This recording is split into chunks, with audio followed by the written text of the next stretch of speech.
Nous allons nous tenir debout pour proclamer les Écritures. Et nous allons lire le livre de Joël, le chapitre 2,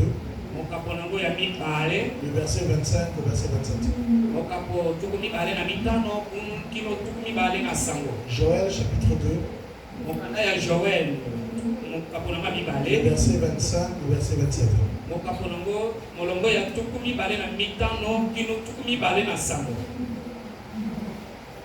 Bénissons au nom de Jésus-Christ. Amen.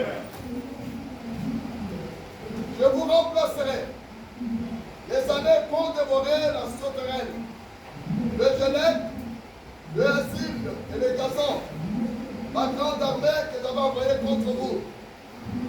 Vous mangerez et vous vous l'incendierez et vous célébrerez le nom de l'Éternel votre Dieu, qui aura fait pour vous des prodiges.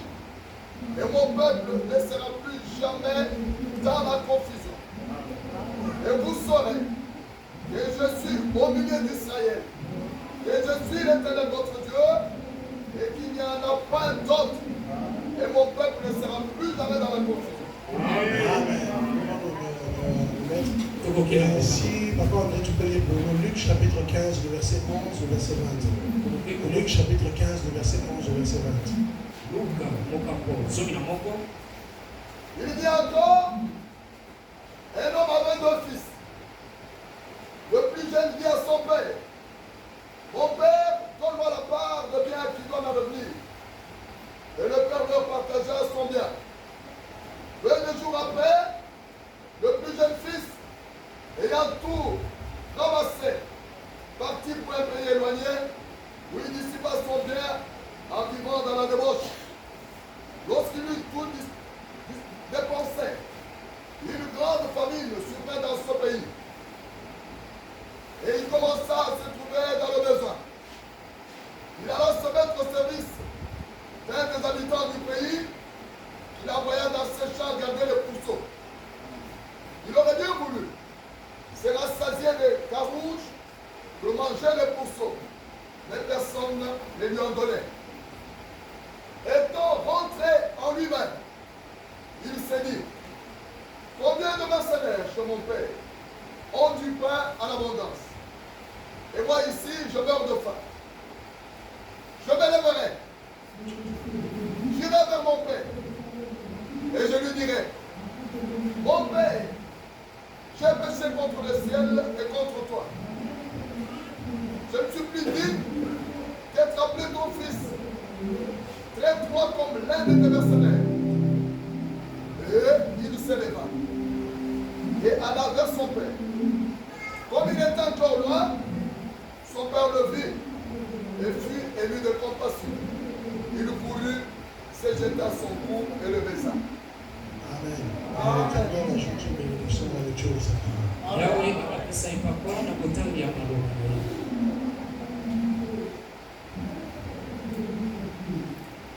Le thème de notre de cette action évangélique, on est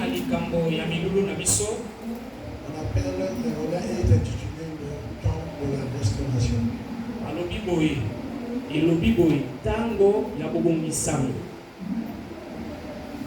En tant qu'enfant de Dieu, il y a un système ou bien une provision que Dieu a mise en place pour nous.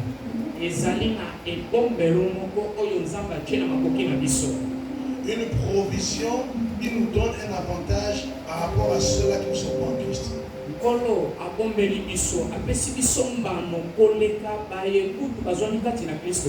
Il y a des choses que Dieu a déjà mises en place pour nous, qui nous permettent de pouvoir faire les choses que les autres ne peuvent pas.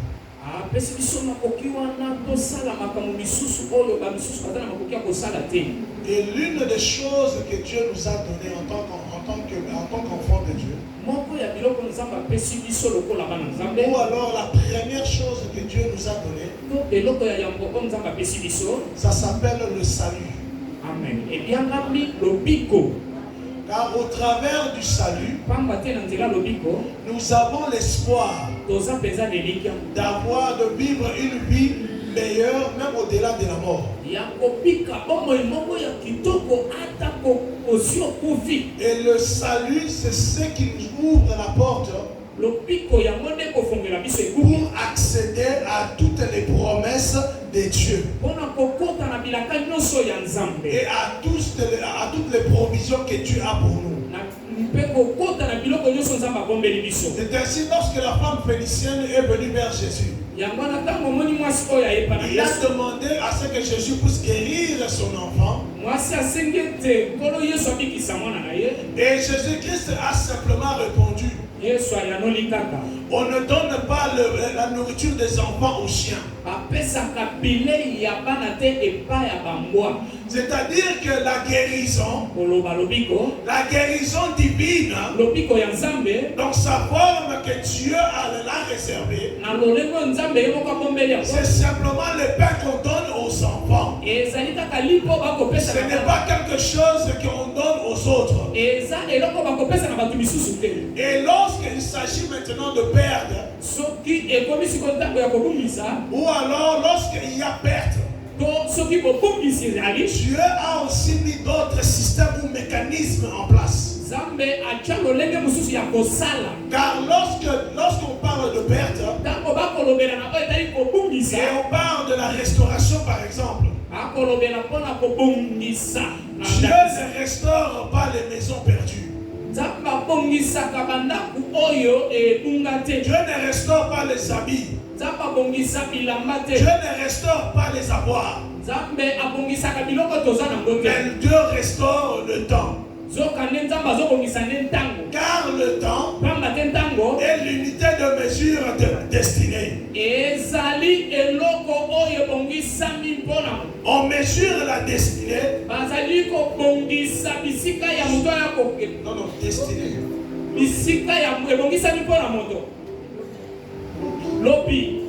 La destinée est mesurée au travers du temps. C'est-à-dire, tout ce à quoi tu donnes ton temps, tu es en train de donner une partie de ta destinée. Lorsque tu passes ton temps en train de t'enivrer, tu es en train de donner à l'alcool une partie de ta destinée. Mais lorsque nous venons en Christ, Christ a mis des systèmes ou des provisions en place pour pouvoir corriger les anomalies ou alors les choses que nous avons perdues. Et l'une de ces choses-là, par exemple, c'est ce qu'on appelle l'accélération.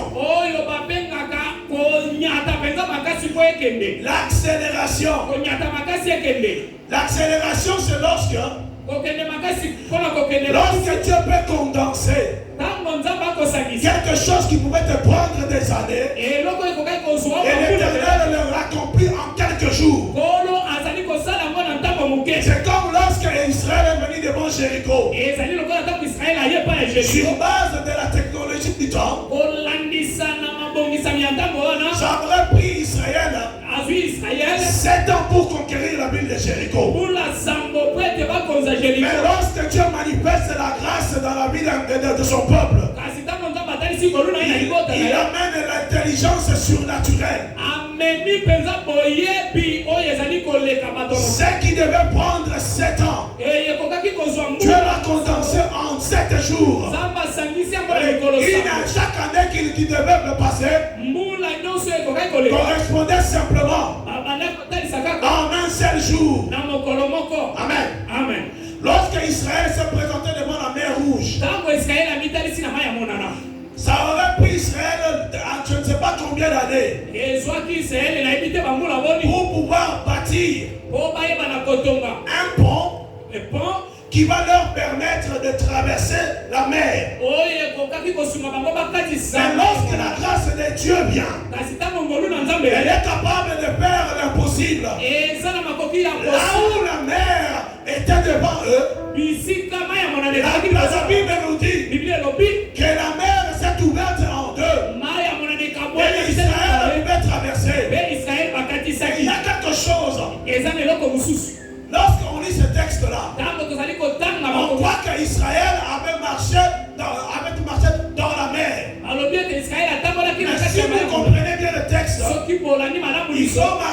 une terre sec. Lorsque l'eau part, il y a la boue qui reste. Mais lorsque Dieu a ouvert la mer, ce n'était pas simplement la mer qui avait été ouverte. Il a aussi élevé la terre pour qu'ils puissent marcher sur une terre sec pour les amener là où ils devaient aller. Amen. Amen. Les systèmes d'avantage que nous avons en de Dieu. Une femme qui a passé 12 ans dans la stérilité. Pendant 12 ans, elle pouvait avoir 4 enfants. C'était le projet de son cœur d'avoir 4 enfants. Mais c'était 12 ans de stérilité. Mais lorsque la grâce de Dieu vient, une femme comme ça, Dieu lui donne le quadruplé. Il lui donne 4 bébés en même temps. C'est-à-dire que Dieu a condensé ce qui allait prendre 12 ans en 9 mois seulement.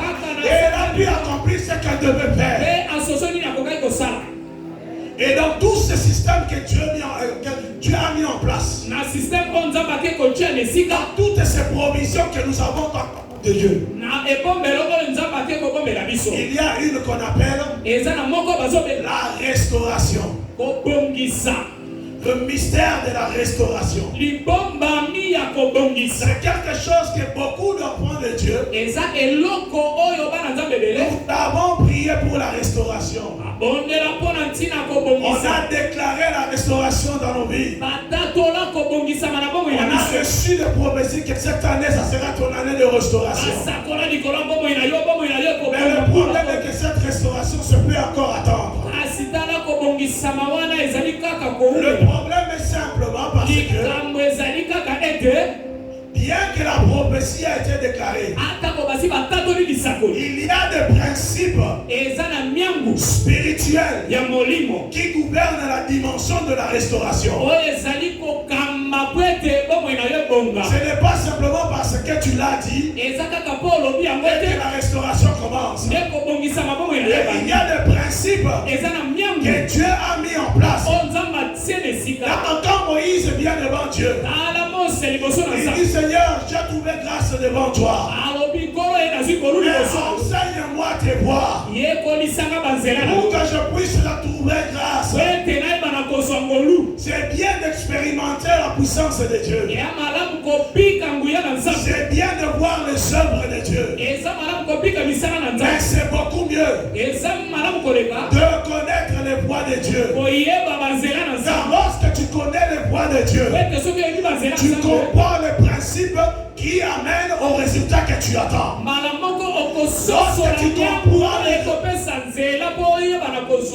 Lorsque tu comprends le mystère qui entoure la dimension de Dieu que tu cherches,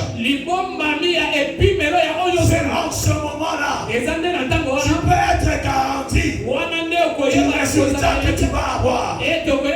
Car le problème que nous avons aujourd'hui, beaucoup d'enfants de Dieu expérimentent la main de Dieu par hasard. Tu es dans une situation, tu as prié, tu as gêné, les hommes de Dieu ont prié pour toi, les prophètes ont prophétisé, tu as tourné par terre. À la fin, tu as eu le résultat. Tu viens témoigner. C'est une très bonne chose. Et on bénit Dieu pour ta vie. Mais ma question est celle-ci maintenant. Qu'est-ce qui a amené ces résultats-là? Est-ce que c'était parce que tu as tourné par terre? Est-ce que c'était parce que tu as gêné? Est-ce que c'était parce qu'on avait déclaré une parole? Lorsqu'on ne comprend pas, quand on ne comprend pas les voies de Dieu, on devient victime du hasard. On ne sait plus exactement qu'est-ce qui a fait que je puisse recevoir cette réponse. Et pendant que Dieu nous a dit, tu m'invoqueras et je te répondrai. Et je te révélerai les choses que tu ne connais pas. Et comment se fait-il que tu n'as pu trouver la réponse. On n'a pas pu recevoir ce que Dieu t'a donné. Le mystère de la restauration. On ne parle de la restauration que lorsque nous avons constaté que nous avons perdu quelque chose. Amen. Amen. Car si on n'a rien perdu, on ne peut pas parler de la restauration. Amen. Lorsqu'on n'a rien perdu, on ne peut pas parler de la restauration. Mais aussi longtemps que nous sommes sur la terre, perdre quelque chose fait partie de notre commun de chaque jour.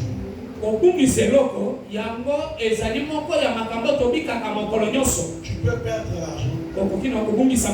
Tu peux perdre ton travail. Tu peux perdre le mariage. Tu peux perdre les opportunités. C'est-à-dire que perdre, ça fait partie de notre mission aussi longtemps que nous sommes sur la terre.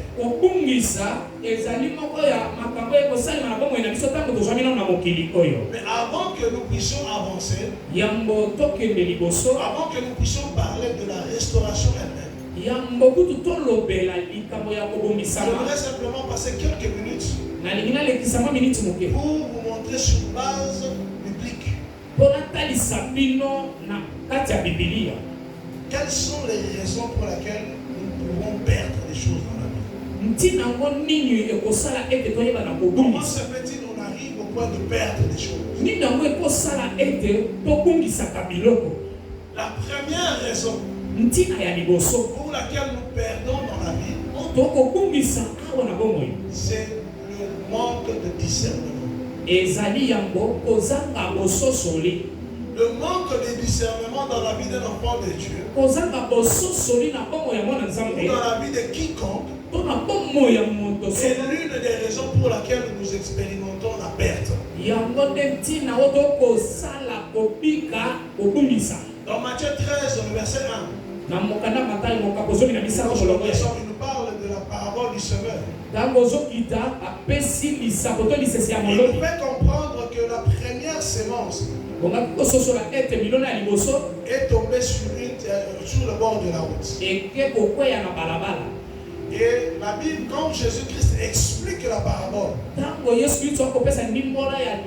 il fait comprendre que ceux-là qui ont reçu la semence sur le bord de la route, ce sont ceux-là qui ont écouté la parole, qui l'ont reçu avec joie, mais parce qu'ils ne l'ont pas compris, l'ennemi est venu le leur voler. Lorsqu'on ne discerne pas, on ne prend pas la peine de préserver ce que nous avons reçu de Dieu.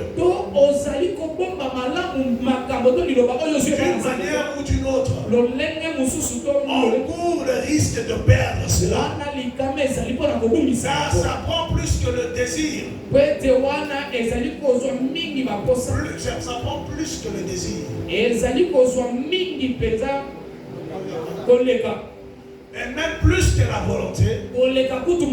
Parce que tu as reçu cette parole. Quand la parole me dit tu as crié Amen. Mais tu n'as pas fait garde de bien la comprendre et de l'assimiler. Et lorsque le diable se rend compte de cela, il vient tout simplement te la voler. L'enfant prodigue, lorsqu'il est allé chez son père, il est allé demander à son père qu'on lui donne sa part de l'héritage. On lui a donné cela. Lorsqu'il est allé, la Bible dit qu'il a commencé à vivre dans la débauche. Et il a tout perdu. Amen. Amen. Le manque de discernement. La deuxième raison pour laquelle nous perdons les choses dans la vie, C'est l'ignorance des lois. Ou bien le manque de connaissance des lois. Parce que nous faisons partie d'un royaume qui est dirigé par des lois ou des principes établis. Nous vivons dans un monde où il y a des lois qui sont établies. Par exemple, nous avons la loi de l'apaisanteur.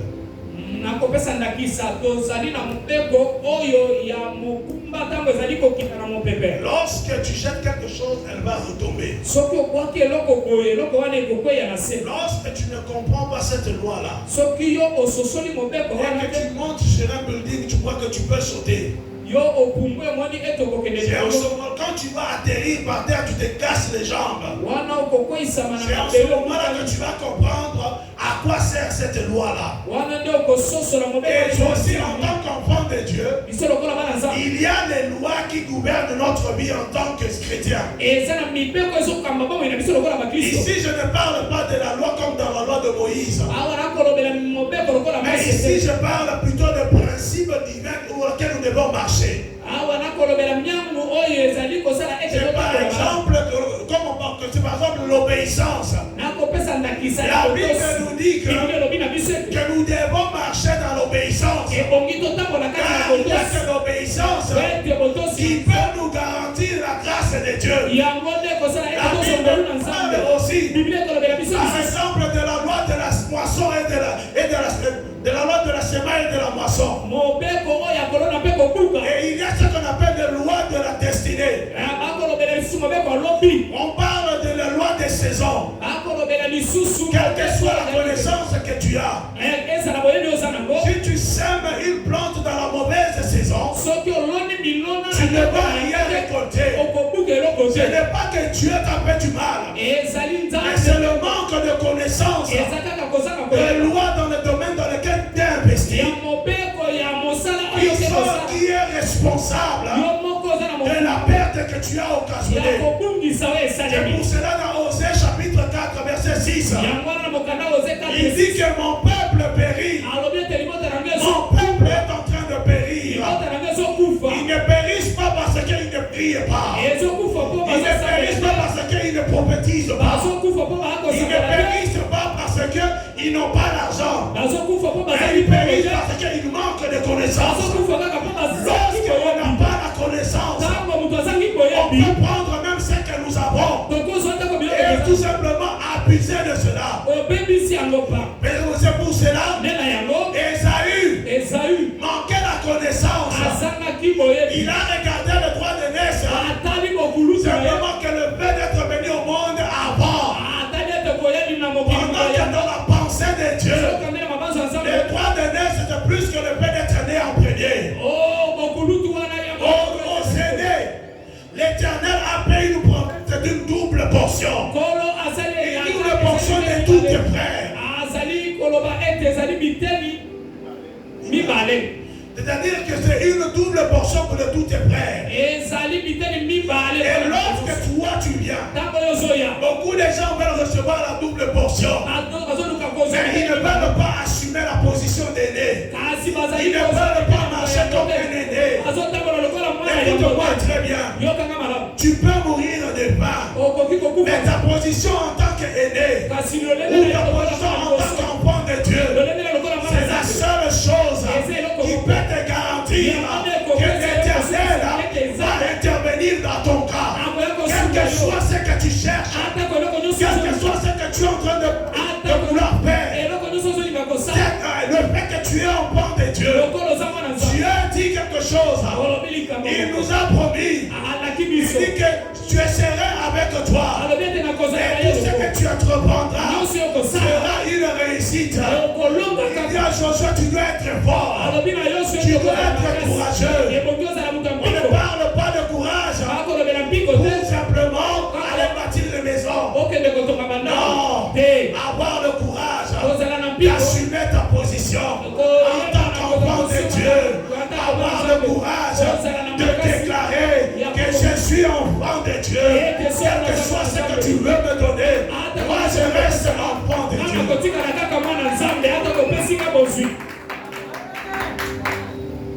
L'ignorance. Troisième chose, c'est la négligence. La négligence.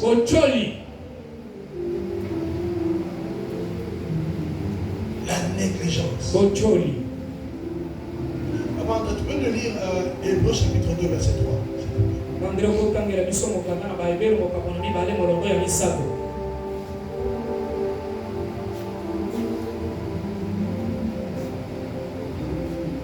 Hébreux 2, verset 3. Comment échapperons-nous à négligence un si grand salut qui, annoncé d'abord par le Seigneur, nous a été confirmé par ceux qui l'ont entendu. Amen. Amen. Comment échapperons-nous lorsque nous négligeons le salut que l'Éternel nous a donné?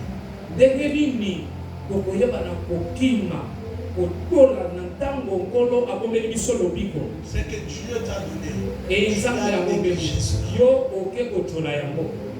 Dans la parabole des talents,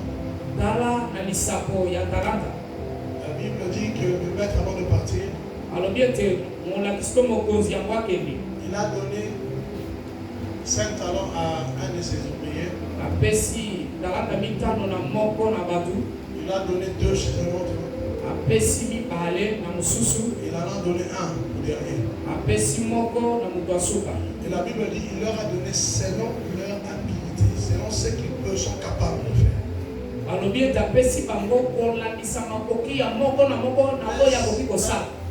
Pendant que les 2 autres ont travaillé et ont pu amener des résultats, ce dernier, il a tout simplement, il est allé enterrer le talent. Et il est allé enterrer cela et un jour, il a seulement présenté cela.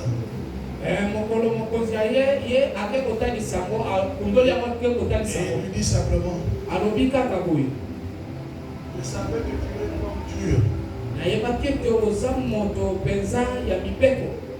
qui aime récolter là où il n'a pas semé.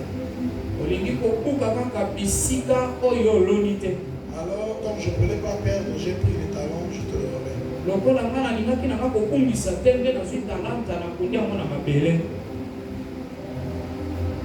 Il a négligé parce qu'il n'avait qu'un. Lorsque on ne sait pas être fidèle dans les petites choses que Dieu nous donne, comment est-ce que Dieu peut nous faire confiance dans les grandes choses? Si la seule chose que Dieu t'a donnée, c'est de chanter, tu crois que chanter n'est rien. Si la seule chose que Dieu t'a donnée, c'est d'écrire. Si la seule chose que Dieu t'a donnée, c'est de prier.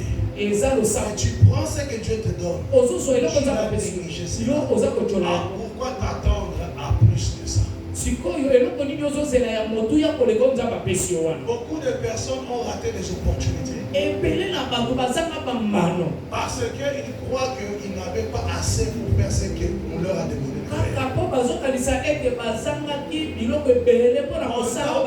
Dieu que nous servons, il dit qu'il ne peut pas nous donner quelque chose qui est au-delà de nous. Si Dieu a ouvert une opportunité pour toi, c'est parce qu'il sait qu'il t'a équipé pour pouvoir faire ce pourquoi il t'a appelé. Et la raison pour laquelle tu seras en mesure de le faire, ce n'est pas parce que tu es extra, c'est parce qu'il sera avec toi. Amen. Amen. 4e raison, rapidement. Abuser. Combien de fois nous avons abusé de ce dont Dieu nous a donné? wana boni topebisa biloko nzambe apesa biso ou encore même misuser toke penza kobebisa ngo kosalela ngo mabe. Lorsque on ne comprend pas l'utilité de quelque chose, soki oyebi ntina ya eloko te, elle est exposée à être abusée. wana echami polele eloko wana ebeba nango kaka. Amen. Lorsque tu ne comprends pas l'utilité de quelque chose, tu vas en abuser. soki oyebi ntina ya eloko te, suka kobebisa ngo kaka. C'est pour cela que plusieurs personnes ont abusé de la grâce de Dieu. Il y a des gens à qui Dieu a donné une véritable grâce de marcher dans les dons spirituels. Lorsqu'ils sont arrivés là-bas, ils ont commencé à abuser. Et à cause de cela, aujourd'hui l'évangile est en train d'en souffrir.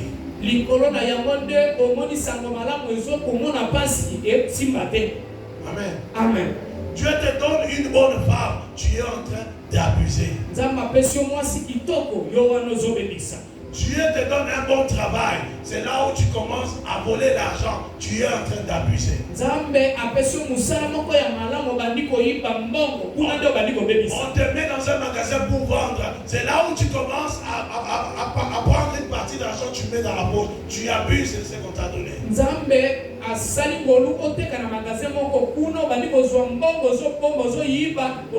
Dieu te bénit avec un travail en position d'autorité, tu commences à accepter tu commences à recevoir les pots de vin pour rendre service pour lesquels tu es payé.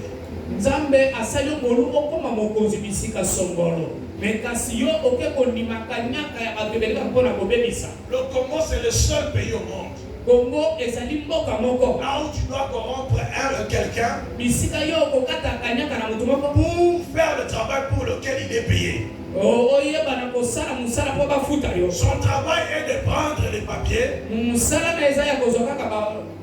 de lire, de signer et d'envoyer dans notre bureau. Et chaque mois on le paye pour ça. Et tu vas venir dans son bureau, tu trouves plusieurs papiers comme ça. Et tu lui demandes, mais tu n'as pas encore signé mon document. Mais tu lui dis, mais papa, tu ne vois pas que j'ai beaucoup de dossiers ici. Les dossiers sont à côté. Devant lui là, il n'y a rien. Il a son téléphone entre les mains, en train de regarder Facebook et TikTok. Pendant que les dossiers sont à côté. Et quand tu arrives là-bas, c'est pas le nom de ton dossier. Là, il commence à chercher. Il sort ton dossier, regarde. C'est pour amener dans le bureau 2. Ok, ça va, je peux le faire. Mais maintenant, qu'est-ce que tu dis? Tu veux que je dise quoi? C'est ton travail de signer ces documents-là et de l'envoyer dans le bureau 2. Mais quoi d'autre, moi je vais te dire? Si ce n'est pas simplement signer, mais il va te poser la question. Mais moi je ne vais pas manger. Et moi je te pose la question. Mais tu vas manger comment? Est-ce que tu as entendu que je suis un arbre fruitier? Ou je suis encore une alimentation? Il t'a dit que je multiplie la nourriture. Je suis là que pour ce papier-là, tu dois le signer et l'amener là où tu es parti. Les gens abusent parce qu'ils ne savent pas. Et lorsque les choses vont mal, on commence à se plaindre. Lorsque les choses ne vont pas, on dit que non, Dieu nous a abandonnés. Alors que ce n'est pas que Dieu t'a abandonné. Le problème est que tu n'as pas pu garder. Et tu as abusé de ce que Dieu t'a donné. Tu n'as pas été trouvé fidèle. Israël n'avait pas été trouvé fidèle. À cause de cela, Paul a déclaré, Esaïe avait raison lorsqu'il avait écrit, ce peuple me loue de lèvres, mais leur cœur est loin de moi. À cause de cela, les saluts qui avaient été promis aux Juifs est allé vers les nations, et les nations l'entendront et ils la recevront. Et lorsqu'on abuse, Dieu va prendre ce que tu as négligé, ce que tu as abusé, il va le donner à ton voisin.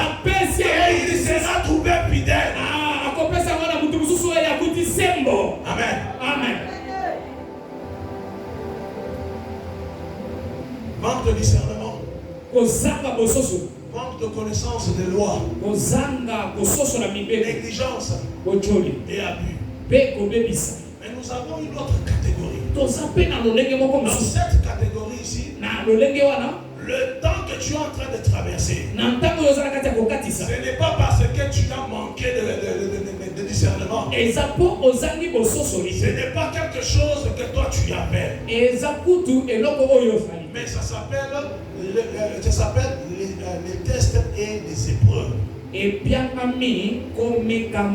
Amen. Amen. Parce que lorsque Dieu nous bénit, lorsque Dieu nous donne les choses, il y a une particularité avec les choses qu'on reçoit. Lorsque quelque chose entre dans ta vie, la chose va devenir aussi ton Seigneur et Maître. Lorsque tu as un bon travail, le travail va devenir maître de ta vie. Et pour cela, vous allez voir certaines personnes qui depuis qu'ils ont trouvé le travail, ils n'ont plus le temps de prier. Ils n'ont plus le temps de venir à l'église. Et le travail devient le Seigneur et Maître. Et c'est l'argent. On a beaucoup trop d'argent. Et que l'argent devient Maître et Seigneur de notre vie. On n'a plus le temps. On n'a plus le temps de prier Dieu. On n'a plus le temps de chercher la face de Dieu. Mais Dieu, avec les gens comme ça, ou encore je dirais, lorsque Dieu t'appelle, il va t'apprendre une chose. Il va t'apprendre à lui faire confiance. Il va te faire passer de moments où même manger devient un luxe, où même t'habiller devient un problème. Le problème, ce n'est pas l'ignorance. Le problème, il est en train de te préparer. Il va te préparer pour devenir intercesseur. Tu dois connaître c'est quoi prier pour quelqu'un. Tu dois connaître c'est quoi la douleur de quelqu'un. Pour opérer dans la guérison, tu dois savoir c'est quoi être malade. Tu dois savoir c'est quoi d'avoir un enfant ou bien un ami à l'hôpital. Pour opérer dans le signe et le prodige, tu dois connaître ce qu'on appelle l'impossibilité. Pour opérer dans la délivrance, tu dois connaître c'est quoi être affligé par la puissance de diable. Et pour cela, Dieu est en train de former. Parmi nous, je viens déclarer aujourd'hui que la situation que vous traversez, ce n'est pas parce que vous avez été négligent. Ce n'est pas parce que vous manquez de discernement. Ce n'est pas parce que vous êtes ignorant. Mais Dieu est en train de former une nouvelle génération d'intercesseurs, une nouvelle génération de prophètes, une nouvelle génération de missionnaires, une nouvelle génération de financiers du royaume. C'est là qu'ils vont financer des royaumes avec leur argent, et ils vont bénir l'œuvre de Dieu. Je viens te dire ce soir que le temps que tu passes dans le désert, le manque d'argent que tu expérimentes, ce n'est pas parce que tu ne payes pas tes dîmes. Dieu a reçu tes dîmes. Dieu a vu tes offrandes. Il veut t'apprendre à être fidèle. Parce que si tu es fidèle, même avec 10 $, les jours que les millions vont te catapulter, tu ne vas pas oublier Dieu. Il va te rappeler que ce Dieu-là, il t'avait sorti de l'Égypte, de la maison de Pharaon.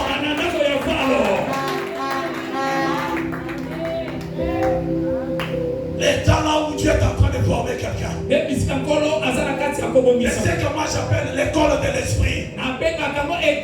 Je viens vous dire quelque chose. Méfiez-vous des hommes de Dieu. Méfiez-vous. Ils n'ont pas de cicatrices de l'école de l'esprit. Tu n'as pas vu comment Dieu les a brisés. Là où tu ne peux pas attester de leur fidélité. Quelqu'un soit à travers de leur église. Je viens te dire, la grâce dans la vie de l'homme de Dieu ne se mesure pas à cause de la grandeur de son église. C'est le nombre de cicatrices qu'il a sur le corps. Et la vie qu'il a marché avec Dieu.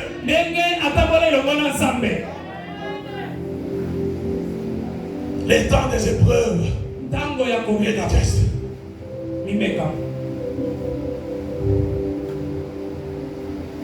Et lorsqu'on arrive là-bas,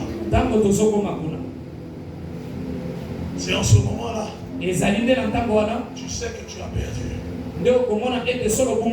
Ta vie de prière n'est plus la même.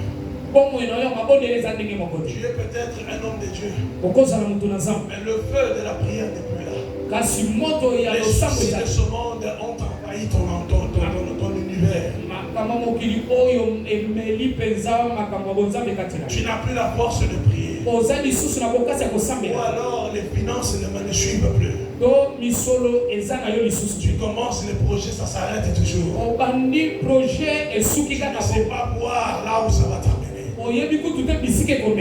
C'est en ce moment-là, lorsque tu te trouves dans cet endroit, c'est là où maintenant tu peux maintenant prendre avantage de ce qu'on appelle la restauration. La restauration.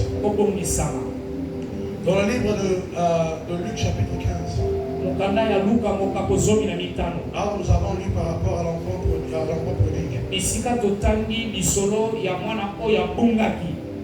La Bible dit qu'il s'est retrouvé à l'endroit après qu'il ait tout dépensé. La famine est venue. La famine est venue dans le pays. Il a commencé à manquer même de petites choses. Il a commencé à se nourrir avec les cochons. Vous savez, hein, quand vous entendez cette histoire, ça paraît vraiment, c'est pas vraiment, on n'entre pas vraiment dans l'image de l'histoire. Chez toi, ça c'est une histoire juive. Le cochon déjà est un animal impur. Donc il est obligé de se nourrir avec ce qu'hier il avait considéré impur. Et la Bible nous dit, au verset 17, il dit, il est retourné en lui-même. Il est retourné en lui-même. Il a examiné ça. La première étape qui nous amène à la restauration, c'est de prendre conscience de l'état actuel. Si tu ne prends pas conscience de l'état dans lequel tu es, même si on proclamait la restauration aujourd'hui, la restauration restera un mythe pour toi.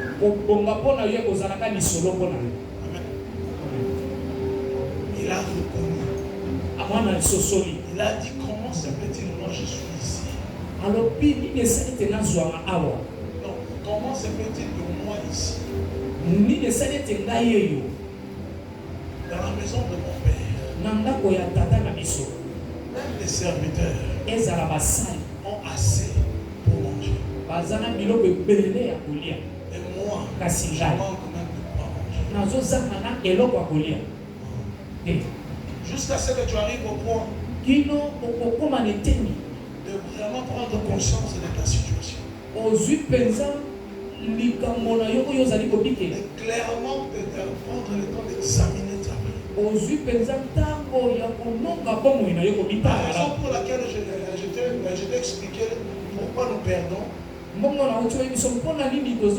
c'était pour vous amener à cet endroit-là pour essayer un peu de réfléchir sur votre propre vie.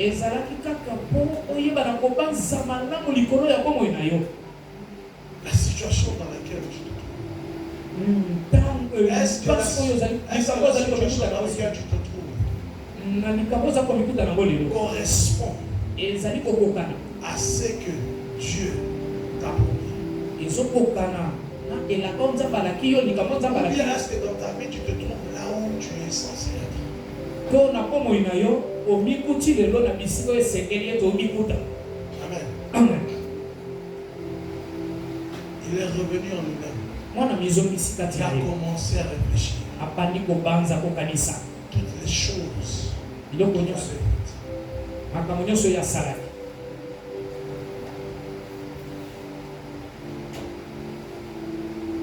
Et lorsque il est arrivé à comprendre, c'est en ce moment-là, il s'est dit en lui-même, je veux repartir chez mon père. Je veux repartir chez mon père. Je veux lui dire que j'ai péché. J'ai péché contre le ciel et contre toi. Je ne suis plus digne de ton fils.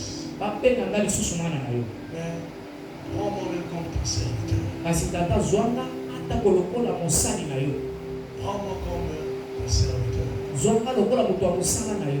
Écoute-moi très bien. Lorsque tu es dans cet endroit-là, tu as tout perdu. Lorsque c'est le business que tu as commencé n'a pas marché. Ou alors tu as perdu même le feu de la prière.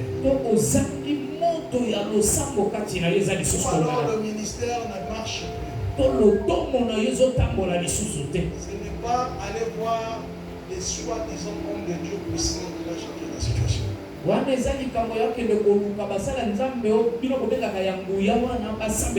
Ce n'est pas apprendre l'argent et investir plus dans ton business qui va changer ta situation.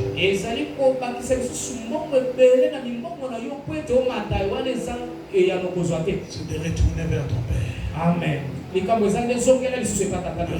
Vers ton Père. Seigneur, pardonne-moi. Pardonne car je n'ai pas été fidèle. J'ai abusé de ce que tu m'as donné. J'ai été négligent. C'est ça même la deuxième étape. Lorsque tu es maintenant brisé à l'intérieur. Dans le livre de Psaume 51. Dans le livre de Psaume 51. Le verset 17 ou 18 ou 19, dépendant de la personne que vous avez.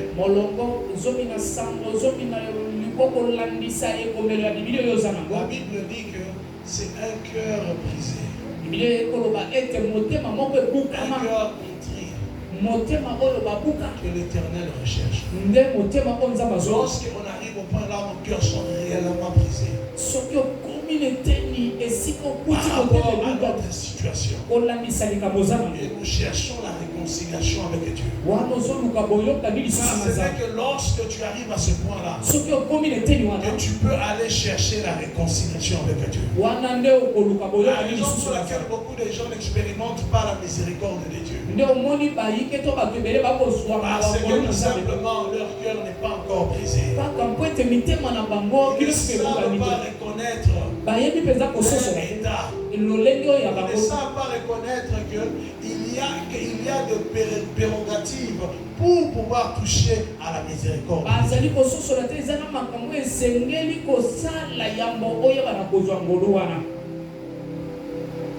La réconciliation avec le Père. Ce n'est pas question d'aller chercher plus d'argent pour mettre dans ton business. Arrête-toi. Va voir ton Père. Quelle que soit la raison pour laquelle tu es dans cette situation-là, si tu vas voir le Père, il va sûrement te consoler. Il va sûrement apporter la solution.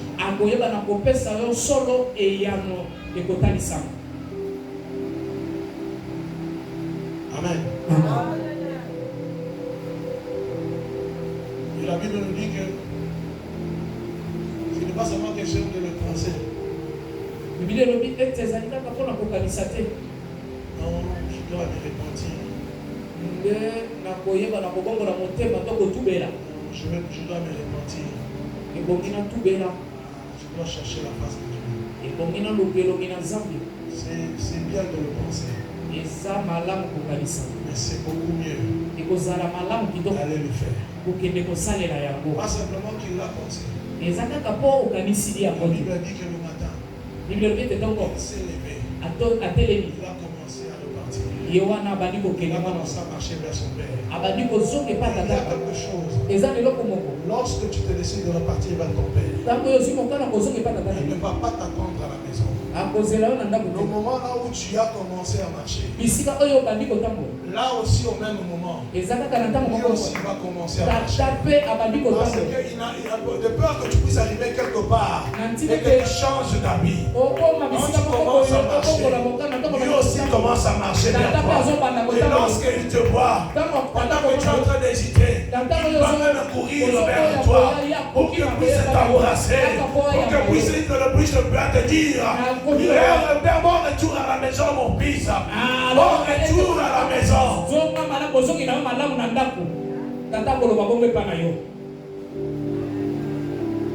Amen. Amen. Retourne vers lui.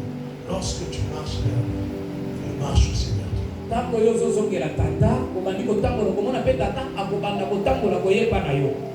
Avant de donner les deux derniers points, je vais simplement te donner le temps pour quelques minutes. Que tu puisses simplement parler à ton Père. Je ne sais pas la raison pour laquelle ta situation est comme ça. Mais quelle que soit la situation, je peux te dire qu'il est capable d'amener la consolation. Amen. Je voudrais simplement que tu puisses prendre le temps, parle-lui. Quelques minutes, parle, lui dis Seigneur, pardonne-moi. Je ne sais pas pourquoi. Je viens devant toi parce que je sais la parole dit. La parole dit que si je viens vers toi, et je confesse mes péchés, toi tu es prêt et juste à me pardonner et à me laver de toute iniquité. Élève ta voix là où tu es en ce moment. Parle à ton Père. Dis-lui ce soir, Seigneur, je reviens vers toi. Je reviens vers toi ce soir. Je reviens vers toi ce soir. Je reviens vers toi ce soir. Je reviens vers toi, oh Dieu Tout-Puissant. Je reviens vers toi ce soir. Je reviens vers toi ce soir.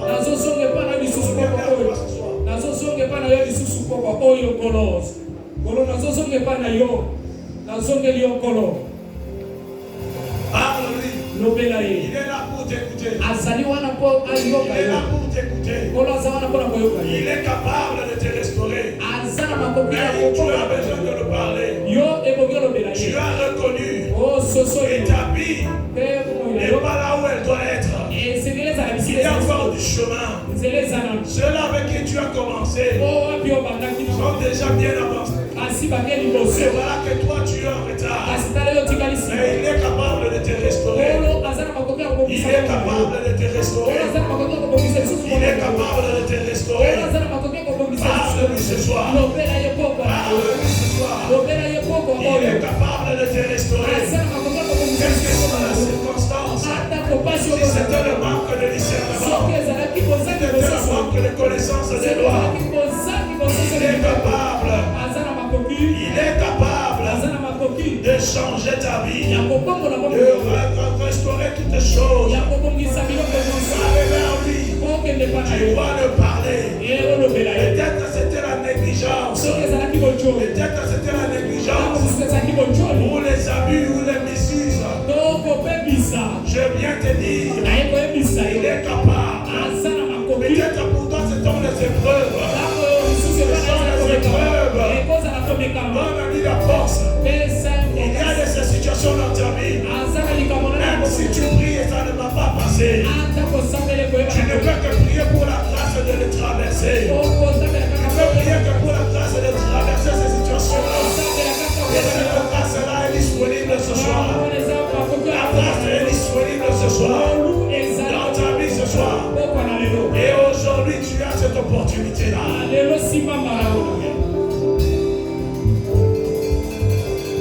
Alléluia.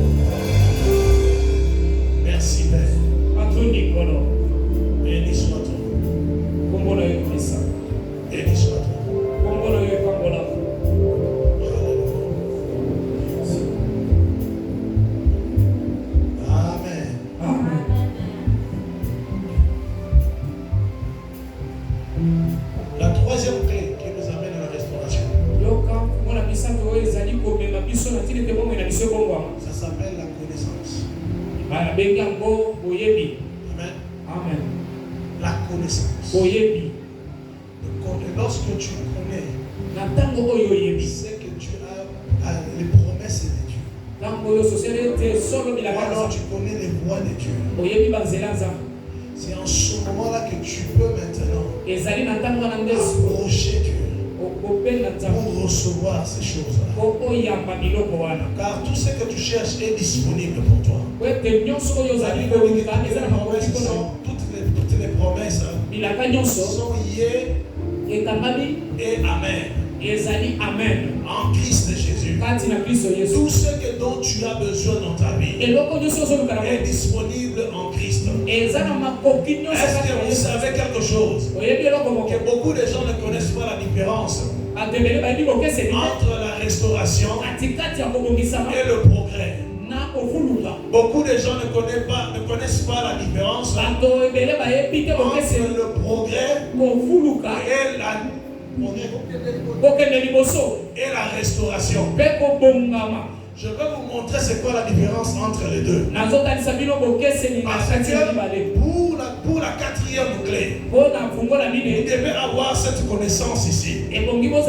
Sans cette connaissance, vous ne pourrez pas en mesure d'aller réclamer ce qui est votre. J'ai besoin de deux volontaires. Deux volontaires rapidement dans la salle. Deux personnes. Deux personnes venaient ici. Allez, venez. Une personne ici. Tu peux bouger la caméra. Ok, tu te mets s'il vous plaît. Ici, nous avons deux personnes.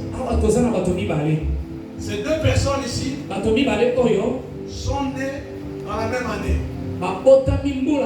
Amen. Amen. Ils sont nés dans la même année. Ils ont tous accès aux mêmes choses. L'éducation, tout ce que tu veux. Maintenant, ils vont commencer à marcher. On sait la ils sont en train de grandir. À un certain moment, quelque chose arrive. Celui-ci s'arrête. Soit il a perdu son père, soit il a perdu son travail, soit il n'a pas pu étudier. Pendant que l'autre personne est en train d'avancer. Et c'est-à-dire maintenant, il commence à marcher. Lorsqu'il commence à marcher, en réalité, il devait être ici.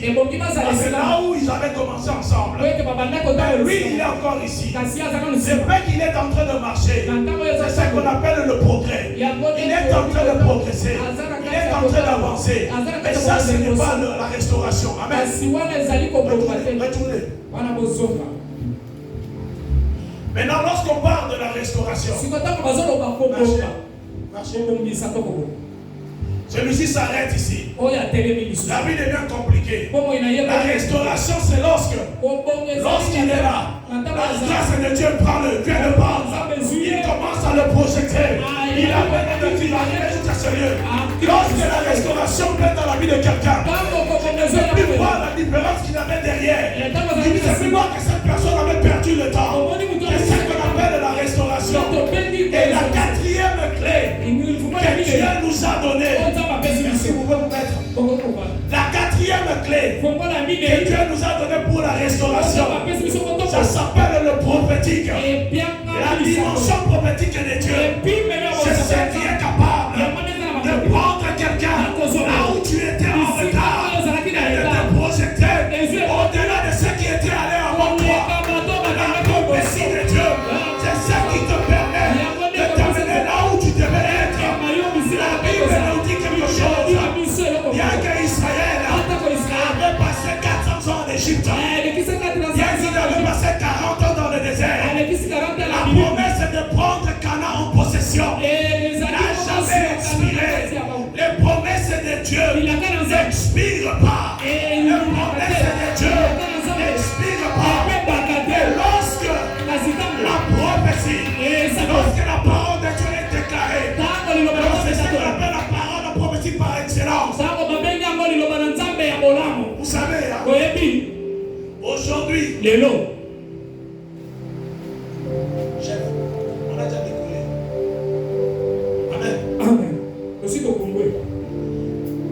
quelque chose. Aujourd'hui, le prophétique a été abusé. Les gens ont abusé de la prophétie. Ils en ont fait toutes sortes de choses. Pendant que dans la pensée originale de Dieu, la prophétie avait été créée pour altérer la réalité humaine. Lorsqu'une prophétie sort, elle change ton environnement. Lorsqu'une prophétie sort, elle change même la destinée. C'est-à-dire que lorsqu'on t'avait dit que tu vas mourir, et la prophétie vient, elle est capable de changer cela. Je crois que quelqu'un est en train de comprendre ce soir.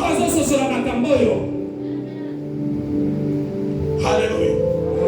Dans Isaïe chapitre 42, verset 24. Papa, tu peux lire pour moi. J'ai deux versets que j'aimerais que tu lises pour moi. Alléluia. Nous allons prier, ne vous en faites pas. Nous allons prier dans quelques minutes. Isaïe chapitre 42, le verset 22. Après, vous allez préparer Néhémie chapitre 5, verset 11. Après, Isaïe 42, verset 22. Et c'est un peuple plié et dépouillé. On les a tous enchaînés dans des cavernes, plongés dans des cachots. Ils ont été mis au pillage. Les personnes qui les délivrent, dépouillés, les personnes qui disent restitue. Amen. Amen. Personne ne dit restitue. Tu as été complètement, ta vie a été complètement détruite. Les choses dans ta vie ont été complètement chamboulées. Personne ne dit restitue. Personne ne déclare la restauration.